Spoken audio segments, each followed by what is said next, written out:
Salam sejahtera saudara-saudaraku, dimanapun saudara-saudara berada.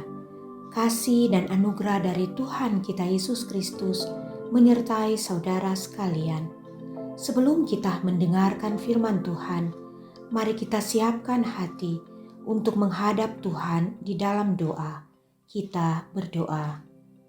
Bapa kami yang ada di dalam surga, Bapa, di dalam nama Tuhan Yesus Kristus, segala puji, syukur, dan hormat kami hanya persembahkan kepadamu.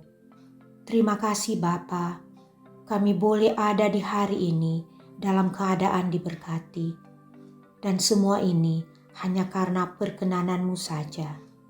Terima kasih untuk segala berkat-Mu dalam hidup kami. Terima kasih Tuhan, karena saat ini kami akan mendengarkan firman Tuhan. Biarlah Roh Kudus menyertai setiap para pendengar, agar pemberitaan firman Tuhan dapat kami mengerti dan pahami, bahkan kami dapat menjadi pelaku firman yang setia di dalam keseharian kami. Ini doa, syukur, dan permohonan kami. Di dalam nama Tuhan Yesus kami berdoa. Haleluya. Amin. Ayat renungan kita hari ini terambil dari kitab Filipi 1, ayatnya yang ke-29, demikian bunyinya. Sebab kepada kamu dikaruniakan bukan saja untuk percaya kepada Kristus, melainkan juga untuk menderita untuk Dia. Dietrich Bonhoeffer adalah seorang pendeta dan teolog Lutheran Jerman dan seorang anggota dalam gerakan perlawanan Jerman terhadap Nazisme. Bonhoeffer ditangkap pada tahun 1943 dan dipenjarakan di Berlin. Meskipun awalnya ia sempat ditolong karena intervensi seorang petinggi pemerintahan, orang tersebut kemudian terlibat dalam kelompok anti-Nazi. Dan pada tanggal 8 April tahun 1945, saat Bonhoeffer baru saja menyelesaikan sebuah ibadah penjara di Schönberg, dia dijemput oleh tentara. Sambil berjalan keluar, Bonhoeffer berpaling kepada rekan-rekan tahanannya dan berkata, "Ini mungkin adalah akhir, tapi bagiku ini adalah awal dari kehidupan." Keesokan harinya, tepat tanggal 9 April tahun 1945, Dietrich Bonhoeffer dihukum gantung oleh pasukan Nazi. Seminggu sebelum pasukan sekutu membebaskan kamp tawanan konsentrasi di Flossenbürg, Jerman. Dalam bukunya yang berjudul The Cost of Discipleship, menentang kasih karunia yang murahan yang ia definisikan sebagai dasar dari kelalaian moral, dan ia berpendapat bahwa pengorbanan adalah sesuatu yang diperlukan dalam kehidupan Kristen. Dibuang, dibenci, dan ditinggalkan oleh orang lain ketika mengalami penderitaan adalah ciri utama dari penderitaan salib. Penderitaan adalah memutuskan ikatan kita dengan dunia. Oleh karena itu, penderitaan bukanlah sesuatu yang orang Kristen harus lakukan dengan sikap mengasihi diri sendiri, merasa tidak wajar, atau dengan keluhan. Pengorbanan itu pasti, tetapi pengorbanan tanpa rasa mengasihi diri sendiri. Salib bukanlah akhir yang mengerikan dari sebuah kehidupan yang saleh dan bahagia, melainkan merupakan awal dari persekutuan dengan Yesus Kristus. Demikian tulisnya. Saudaraku yang terkasih, berjalan di bawah salib bukanlah sesuatu kesengsaraan dan keputusasaan, melainkan penyegaran kembali dan kedamaian bagi jiwa, dan hal ini merupakan sukacita yang tertinggi. Saudaraku yang terkasih, dalam ayat renungan kita hari ini ada dua bagian dari anugerah yang sama-sama penting. Yang pertama adalah anugerah percaya kepada Kristus, dan yang kedua adalah anugerah menderita untuk Kristus. Kedua hal ini harus kita jalankan dalam kehidupan kita.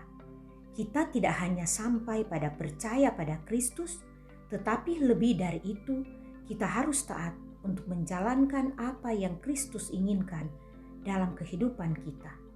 Dan itu membutuhkan penyangkalan diri agar keinginan daging dapat dimatikan. Saudaraku, jangan kita hanya bersemangat saat menyambut anugerah dan berkat Tuhan. Ketika Tuhan memberikan kita kelimpahan, kesehatan, kesuksesan, nikmatilah itu dengan rasa syukur. Tapi tetaplah juga bersyukur saat Tuhan berkenan kita ada dalam satu situasi hidup yang mungkin terasa sulit atau secara logika sulit untuk dimengerti. Tapi ingatlah firman Tuhan, bahwa setiap rancangan Tuhan bagi anak-anaknya adalah rancangan yang terindah, dan itu adalah karunia. Apakah karunia itu? Karunia adalah sesuatu yang tidak layak kita terima, tetapi dianugerahkan Tuhan sebagai sesuatu yang luar biasa. Saudaraku, pahamilah bahwa penebusan dan keselamatan dari Tuhan Yesus bagi dunia adalah karunia sempurna dari Tuhan bagi kita. Lewat penderitaan anak-anak Tuhan, di sanalah Tuhan bekerja dan berkarya. Ketika kita berjuang untuk hidup berpadanan dengan Injil Kristus, mempertahankan iman kita dari serangan dunia, bahkan kita menderita karena setia melakukan kebenaran firman Tuhan, sesungguhnya itu adalah sebuah karunia Tuhan bagi kita. Saudaraku yang terkasih, jangan kita berputus asa atau takut menghadapinya. Kita mungkin kehilangan harapan, namun sadarilah bahwa kita dikaruniakan bukan hanya untuk percaya kepada Kristus, melainkan juga untuk menderita bagi Dia. Saudaraku, kehidupan pengikut-pengikut Kristus bukan hanya berbicara soal berkat semata, tapi kita harus siap dengan realita hidup yang ada, bahwa penderitaan adalah harga yang harus dibayar oleh pengikut Kristus sejati. Penderitaan yang dimaksud adalah penyangkalan diri terhadap segala keinginan daging dan dibenci serta ditolak oleh dunia. Tapi kita tak perlu takut, karena janji Tuhan adalah ya dan amin. Ia setia memegang setiap janjinya kepada anak-anaknya. Lakukanlah bagian kita dan terus memandang ke arah salibnya. Percaya bahwa kita akan dimampukan melewati semua itu bersama Tuhan Yesus. Saudaraku, ketika kita bijaksana melihat setiap pergumulan yang ada, maka kita akan menemukan kebaikan-kebaikan di balik penderitaan dan pergumulan kita. Asalkan kita memahami bahwa penderitaan karena iman adalah kasih karunia Tuhan dan kita tidak menderita sendirian. Belajar bersyukur atas apapun yang Tuhan perkenankan ada dalam hidup kita. Saudaraku, iman kepada Tuhan Yesus akan mengantar kita kepada jalan yang Tuhan kehendaki. Tapi berbicara iman yang bagaimana? Iman tidak diukur dengan kata-kata rohani, tidak juga dengan kesaksian, berdoa, berpuasa, giat melayani, ataupun semua bentuk kegiatan rohani kita. Walaupun kualitas iman yang baik terlahir juga dari kegiatan pelayanan rohani, tapi semua itu bukan ukuran kualitas iman kita kepada Kristus. Lalu bagaimana kita bisa melihat dan tahu kualitas iman seseorang? Kita bisa melihatnya lewat kualitas rohani yang baik, yaitu sikap kita, etika, cara berbicara, tanggung jawab kita yang kita tunjukkan di mana saja kita berada. Saudaraku, semua pergumulan iman tidak enak untuk daging kita, karena ketaatan pada firman Tuhan adalah penyangkalan diri. Pergumulan iman bisa menyita seluruh keberadaan kita untuk suatu penghancuran karakter yang tidak sesuai dengan Kristus. Saudaraku yang terkasih, Kristus telah lebih dulu menderita bagi kita. Yang kita kerjakan saat ini adalah meneladani Kristus dalam keseharian kita. Seperti kata firman dalam 1 Petrus 2 ayat 21. Sebab untuk itulah kamu dipanggil, karena Kristus pun telah menderita untuk kamu dan telah meninggalkan teladan bagimu, supaya kamu mengikutinya. Saudaraku, firman Tuhan itu hidup dan berkuasa. Ia ada dan hadir dalam kehidupan kita yang nyata.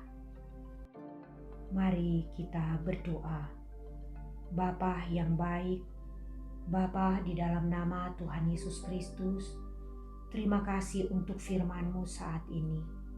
Firman yang mengingatkan kami lagi bahwa ada dua bagian dari anugerah yang sama-sama penting dalam kehidupan orang percaya, yaitu anugerah percaya kepada Kristus dan anugerah menderita untuk Kristus. Ya Tuhan Yesus, mampukanlah kiranya kami semua untuk tetap setia menjadi pendengar sekaligus pelaku firman dalam keseharian kami. Ajarlah kami untuk tidak banyak mengeluh atau mengasihani diri kami sendiri ketika ada dalam penderitaan karena iman kami kepadamu. Tetapi biarlah sukacita dan syukur selalu menjadi bagian hidup kami saat kami mengiring Engkau ya Tuhan. Karena kami tahu ketika kami berjalan di bawah salib, kami ada dalam anugerah terindah dari Engkau ya Tuhan.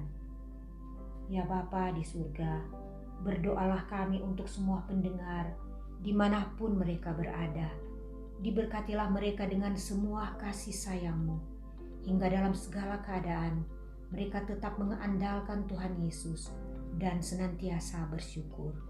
Diberkatilah bangsa dan negara kami Indonesia. Diberkatilah juga seluruh bangsa di dunia ini. Biarlah berita keselamatan dari Tuhan Yesus terus menjangkau semua orang di seluruh dunia. Karena itulah maksud kedatangan-Mu ya Tuhan, untuk menyelamatkan manusia dari dosa. Terima kasih ya Tuhan Yesus. Kami serahkan seluruh hidup kami ke dalam tangan-Mu. Di dalam nama Tuhan Yesus, Juru Selamat kekasih jiwa, kami berdoa. Haleluya. Amin. Demikianlah renungan kita hari ini. Tuhan Yesus memberkati.